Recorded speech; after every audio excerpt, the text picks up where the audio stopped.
So as we already know that our elements are divided into three major groups. We have our metals, nonmetals,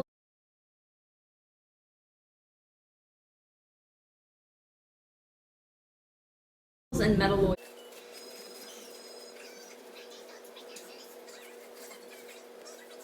So we want to talk about the characteristics of those three groups and what they have. The first one is that metals are lustrous, meaning that they're shiny. And as you can kind of tell from our copper foil right here, that it is very shiny.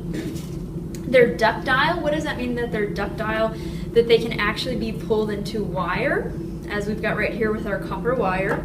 They're malleable, meaning we can also take copper and beat it into thin sheets, what we have right here. Kind of like what aluminum foil is, but it's a color of copper. And last but not least, they're conductive, meaning they can carry a current, they can conduct heat or electricity. Next one that we want to talk about is the one that's in the middle of the periodic table. We call them the metalloids. And since they're in between metals and nonmetals, their characteristics are in between metals and nonmetals. So we have a few pieces of silicon here, and if you can see them, they're not as shiny as what you would expect a metal to be, or as that we've seen for our metals. They are semiconductors.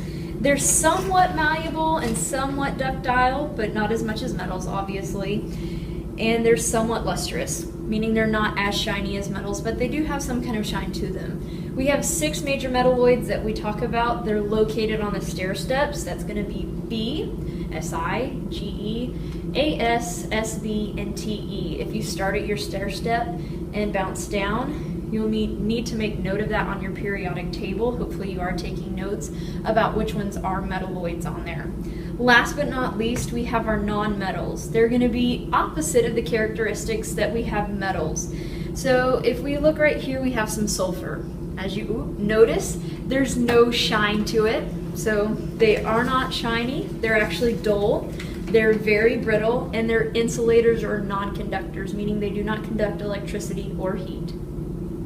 There you go.